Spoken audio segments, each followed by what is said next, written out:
നമസ്കാരം. ഈ സർക്കാർ പറയുന്നത് കരുതലിൻ്റെയും സംരക്ഷണത്തിൻ്റെയും സർക്കാരാണെന്നാണ്. സകലരെയും സംരക്ഷിക്കുന്നു, സകലരുടെയും പ്രശ്നങ്ങൾ പരിഹരിക്കുന്നു. അതുകൊണ്ടാണ് രാഹുൽ മാങ്കൂട്ടത്തിനെതിരെ സോഷ്യൽ മീഡിയയിൽ എന്തോ കേട്ടപ്പോൾ തന്നെ പരാതിക്കാരുണ്ടോ എന്ന് ചോദിച്ചുകൊണ്ട് ഒരു പ്രത്യേക അന്വേഷണ സംഘത്തെ തന്നെ നിയോഗിച്ച് പരാതി ചോദിച്ചു വാങ്ങി അറസ്റ്റ് ചെയ്തത്. അതുകൊണ്ടാണ് CPM നേതാക്കൾ കൂട്ടത്തോടെ ശബരിമലയിൽ മോഷണം നടത്തിയതിനകത്തായപ്പോൾ എന്നാൽ പിന്നെ തന്ത്രി കൂടി അകത്താവട്ടെ എന്ന് വിശ്വസിച്ച് അറസ്റ്റ് ചെയ്ത് ജയിലിൽ അടച്ചത്. അങ്ങനെ കരുതലിൻ്റെ അങ്ങേയറ്റത്ത് പോകുന്ന ഈ സർക്കാരിൻ്റെ തലവനായ ക്യാപ്റ്റനായ മുഖ്യമന്ത്രി പിണറായി വിജയൻ ഇപ്പോൾ മോഷണക്കേസിൽപ്പെട്ടിരിക്കുകയാണ്. അതീവ ഗുരുതരമായ മോഷണക്കേസ്. അദ്ദേഹത്തിനെതിരെ മോഷണക്കുറ്റം ചുമത്തി കേസെടുക്കാൻ സൈബർ പോലീസിൽ പരാതിയുണ്ട്. പക്ഷേ പോലീസ് അനങ്ങുന്നില്ല. മോഷ്ടിക്കാനും നുണ പറയാനും ജനങ്ങളെ ദ്രോഹിക്കാനും പഠിപ്പിച്ചുകൊണ്ടിരിക്കുന്ന മുഖ്യമന്ത്രിയുടെ കീഴിൽ പ്രവർത്തിക്കുന്ന പോലീസിന് മുഖ്യമന്ത്രിക്കെതിരെ കേസെടുക്കാൻ ധൈര്യമുണ്ടോ? മോഷണമല്ല, കൊലപാതകം നടത്തിയാൽ പോലും കേസെടുക്കാനുള്ള ചങ്കൂറ്റം ഈ പോലീസിനില്ല എന്നോർക്കണം. അതീവ ഗുരുതരമായ മോഷണക്കുറ്റമാണ് ഈ തെരഞ്ഞെടുപ്പിൽ എങ്ങനെയെങ്കിലും വിജയിക്കാൻ വേണ്ടി പിണറായി വിജയൻ ചെയ്തു കൂട്ടിയിരിക്കുന്നത്. നമ്മുടെയൊക്കെ വിവരങ്ങൾ പല കാരണങ്ങളാൽ സർക്കാരിൻ്റെ കയ്യിലുണ്ട്. ആ വിവരങ്ങൾ, നമ്മുടെ ഫോൺ നമ്പർ അടക്കം, നമ്മുടെ ആരോഗ്യ വിവരം അടക്കമുള്ളവ അതീവ രഹസ്യമായി സൂക്ഷിക്കേണ്ട ബാധ്യത സർക്കാരിനുണ്ട്. 2023 ഡാറ്റ പ്രൊട്ടക്ഷൻ ആക്ട് അനുസരിച്ച് ഒരു കാര്യത്തിന് വേണ്ടി ശേഖരിക്കുന്ന ഡാറ്റ അക്കാര്യത്തിനല്ലാതെ മറ്റൊരു കാര്യത്തിനും ഉപയോഗിക്കാൻ പാടില്ല. ഉപയോഗിക്കുന്നത് നിയമവിരുദ്ധമാണ്.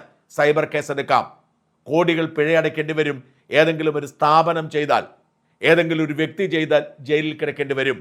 ആ വിവരത്തിന് മാത്രമേ അത് ഉപയോഗിക്കാൻ പാടുള്ളൂ എന്ന് മാത്രമല്ല, ഏതെങ്കിലും ഒരു വിവരം നമ്മുടേത് ശേഖരിച്ചാൽ ഡോണ്ട് ഡിസ്റ്റർബ് എന്ന തരത്തിൽ കേന്ദ്ര സർക്കാരിൻ്റെ ഒരു സംവിധാനം രജിസ്റ്റർ ചെയ്താൽ അതിനുശേഷം പിന്നെ ഒരു കാരണവശാലും നമ്മളെ ബന്ധപ്പെടാൻ പാടില്ല. അങ്ങനെ ഒരു ധാരണയുടെ പുറത്താണ് നമ്മുടെ വിവരങ്ങൾ വിവിധ സർക്കാർ വകുപ്പുകൾക്ക് സാഹചര്യങ്ങളിൽ കൊടുക്കുന്നത്. ഹൈക്കോടതിയുടെയും സുപ്രീം കോടതിയുടെയും കൃത്യമായ ഉത്തരവുകളുണ്ട്. വ്യക്തിയുടെ ഡാറ്റയാണ് അവൻ്റെ സമ്പത്ത്, അവൻ്റെ സുരക്ഷ. അതുകൊണ്ട് ഡാറ്റ കൈമാറരുതേ എന്ന്. എന്നാൽ പിണറായി വിജയൻ ചെയ്യുന്നത് എന്താണെന്നറിയാമോ? ഏതോ സ്വകാര്യ പാർട്ടിയെ ഏൽപ്പിച്ചിട്ട് ഏതോ സ്വകാര്യ പ്രൊമോഷൻ പബ്ലിസിറ്റി കമ്പനിക്ക് ഈ ഡാറ്റ മുഴുവൻ കൈമാറിയിരിക്കുന്നു. ഈ ഡാറ്റയിൽ നിന്ന് സകല മനുഷ്യരുടെയും വാട്സാപ്പിലേക്ക് നേരിട്ട് സന്ദേശം അയക്കുന്നു.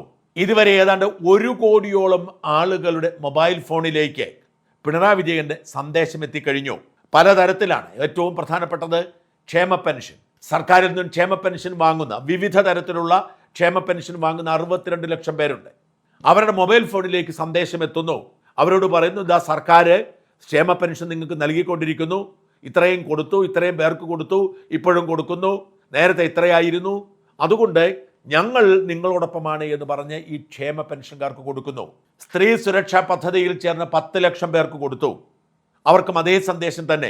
സ്ത്രീ സുരക്ഷയിൽ സർക്കാർ കാട്ടുന്ന ജാഗ്രതയെക്കുറിച്ച് 5,42,000 സർക്കാർ ജീവനക്കാർക്ക് സന്ദേശം അയച്ചു. അതിനേക്കാൾ പ്രധാനപ്പെട്ടത് ലക്ഷക്കണക്കിന് സംരംഭകർക്ക് അയച്ചു എന്നതാണ്. ഈ സംരംഭകർക്ക് വേണ്ടി സർക്കാർ ഒന്നും ചെയ്തിട്ടില്ല എന്നോർക്കണം. ഓരോരുത്തർക്കും അയക്കുന്നത് അവർക്ക് വേണ്ടി സർക്കാർ എന്തു ചെയ്തു എന്ന് വിശദീകരിച്ചു. ഉദാഹരണത്തിന് സർക്കാർ ജീവനക്കാർക്ക് അയച്ചത് കാണുക. എനിക്ക് സന്ദേശം അയച്ചെന്ന ആളുകളുടെ പേര് ഞാൻ മാറ്റുകയാണ്. സർക്കാർ ജീവനക്കാർക്ക് ഇങ്ങനെ അയച്ച അവകാശങ്ങൾ സംരക്ഷിക്കും, ഉറപ്പാണ് വാക്ക്. വരും നാളുകളിലും ഈ കരുതൽ തുടരും. DR പൂർണ്ണമായി അനുവദിച്ചു. HBA പുനഃസ്ഥാപിച്ചു. ഇങ്ങനെയൊരു പിണറായിയുടെ പടം സഹിതം ഇങ്ങനെയൊരു തമ്പുണ്ടാക്കിയിട്ട് ഇങ്ങനെ എഴുതുന്നു: പ്രിയപ്പെട്ട ഡാഷ്, നമസ്കാരം. കഴിഞ്ഞ ബജറ്റിൽ നൽകിയ പ്രധാന വാഗ്ദാനങ്ങൾ ഒന്നൊന്നായി നടപ്പാക്കുകയാണ്. ജീവനക്കാർക്കും പെൻഷൻകാർക്കും പ്രഖ്യാപിച്ച DR സർക്കാർ പൂർണ്ണമായും അനുവദിച്ചിരിക്കുന്നു.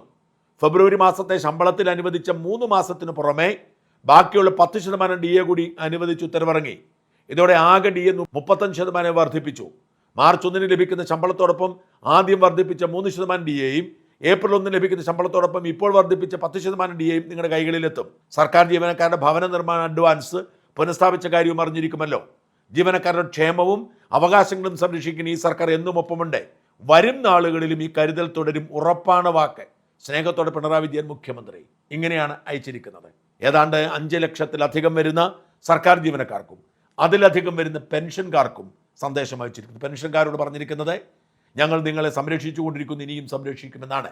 ഇതിനേക്കാൾ വലിയ ദുരന്തം എന്ന് പറയുന്നത് ഉദ്യം രജിസ്ട്രേഷൻ വഴി GST രജിസ്ട്രേഷൻ വഴി സംരംഭം നടത്തുന്നവർക്കുള്ള സന്ദേശമാണ്. അതായത് നുണയനായ മന്ത്രി പി രാജീവ് അവകാശപ്പെടുന്നത് ഒരു വർഷം 2.5 ലക്ഷം പുതിയ സംരംഭം തുടങ്ങിയെന്നാണ്. ലോകത്തൊരിടത്തും ഇങ്ങനെയൊരു ചെറിയ പ്രവിശ്യയിൽ ഒരു വർഷം 2.5 ലക്ഷം സംരംഭം തുടങ്ങുക സാധ്യമല്ല. ഈ 2.5 ലക്ഷം സംരംഭം നമ്മളാരും ഒരിടത്തും കാണുന്നില്ല. എന്നിട്ട് ഇതിൻ്റെ പേരിൽ വലിയ പരസ്യം കൊടുത്തു, പബ്ലിസിറ്റി കൊടുത്തു.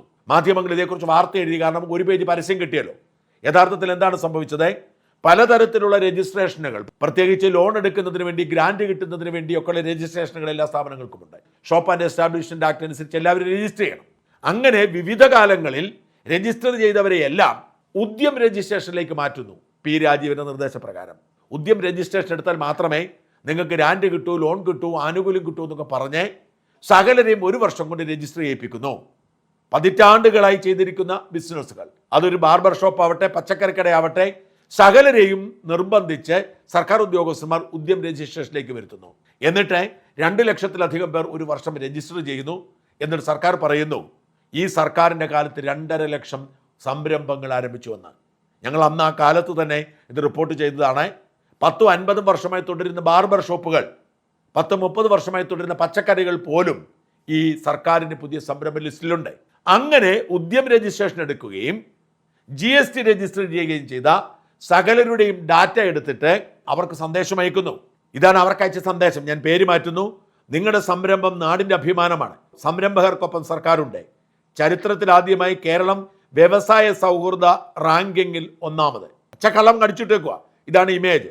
എന്നിട്ട് പ്രിയപ്പെട്ട പേര് ഞാൻ മാറ്റുന്നു. നമസ്കാരം. കേരള ചരിത്രത്തിൽ ആദ്യമായി വ്യവസായ സൗഹൃദ റാങ്കിങ്ങിൽ 1ാമതെത്തിയത് നിങ്ങൾ അറിഞ്ഞു കാണുമല്ലോ. 28ാം സ്ഥാനത്ത് നിന്നുള്ള ഈ കുതിപ്പിൽ നിങ്ങളുടെ പിന്തുണയ്ക്ക് വലിയ പങ്കുണ്ട്. ഒപ്പം വ്യവസായ വകുപ്പിന് ചരിത്രത്തിൽ ആദ്യമായി നിരവധി ദേശീയ അന്താരാഷ്ട്ര അംഗീകാരങ്ങൾ ലഭിക്കുകയുണ്ടായി. ദൈവത്തിൻ്റെ സ്വന്തം നാട് ഇപ്പോൾ നിക്ഷേപകരുടെയും സ്വന്തം നാടാണ്. രാജ്യത്തിൻ്റെ നൂതന വ്യവസായ ഹബ്ബാകാൻ ഈ യാത്രയിൽ ഓരോ സംരംഭകനൊപ്പവും സംസ്ഥാന സർക്കാരുണ്ട്. നിങ്ങളുടെ സംരംഭം നാടിൻ്റെ അഭിമാനമാണ്. സ്നേഹപൂർവ്വം പിണറായി വിജയൻ മുഖ്യമന്ത്രി.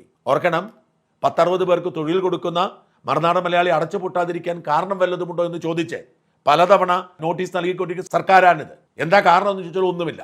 ഞങ്ങളുടെ കാര്യം മാത്രമായി പറയും. ഇങ്ങനെ എത്രയോ വൃത്തികേടുകൾ, ഈ വൃത്തികേടുകളെല്ലാം കാട്ടിയ ഈ സർക്കാർ, സാധാരണ മനുഷ്യൻ്റെ സമാധാനം കളയുന്ന സർക്കാർ, ഇതാ നിയമവിരുദ്ധമായി ആളുകളുടെ ഡാറ്റ മോഷ്ടിച്ചിരിക്കുന്നു.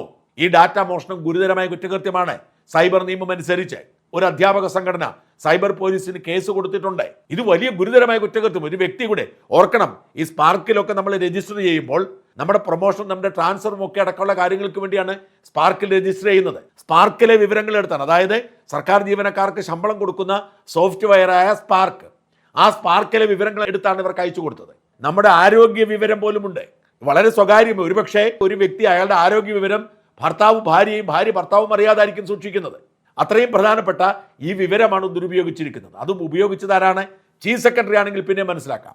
ചീഫ് സെക്രട്ടറിക്ക് അധികാരമുണ്ട്. കാരണം ഈ ഡാറ്റയുടെ കാവൽക്കാരൻ ചീഫ് സെക്രട്ടറിയാണ്. മുഖ്യമന്ത്രിയുടെ ഓഫീസ് പോലുമല്ല. മുഖ്യമന്ത്രിയുടെ ഓഫീസ് ഏൽപ്പിച്ചിരിക്കുന്ന ഏതോ ഏജൻസി സ്പാർക്കിലെ ഡാറ്റ ഡൗൺലോഡ് ചെയ്ത് ആളുകൾക്ക് സന്ദേശം അയക്കുന്നു സോഫ്റ്റ്വെയറിലൂടെ. ഓരോരുത്തരുടെ പേര് പറഞ്ഞാണെന്ന് ഓർക്കണം. ഇത് അങ്ങേയറ്റത്തെ നിയമലംഘനമാണ്. പിണറായി വിജയൻ ഇതുവരെ ചെയ്ത വൃത്തികേടുകളുടെ ഏറ്റവും ഭീകരമായ അവസ്ഥയാണ്. പിണറായിക്കെതിരെ കേസ് രജിസ്റ്റർ ചെയ്ത് ജയിലിൽ അടക്കേണ്ടതാണ്. കാരണം പിണറായിയുടെ പേരിലാണ് സന്ദേശം വന്നത്. അതുകൊണ്ട് പിണറായി അയക്കുന്നതായി കണക്കാക്കാൻ പറ്റൂ. തെരഞ്ഞെടുപ്പ് ജയിക്കാൻ വേണ്ടി ജനങ്ങളെ പറ്റിച്ചോട്ടെ, പക്ഷേ രാജ്യത്ത് നിലവിലുള്ള നിയമം എങ്ങനെ പിണറായിക്ക് ബാധകമാവാതാവും? ഇത് കോടതിയിൽ എത്തിക്കേണ്ടതുണ്ട്. ആരെങ്കിലും കോടതി ഗൗരവമായി ഇതിനെ കാണേണ്ടതുണ്ട്, ഇടപെടേണ്ടത്. അങ്ങനെ സംഭവിച്ചേക്കുമെന്ന് തന്നെയാണ് ഞാൻ വിശ്വസിക്കുന്നത്.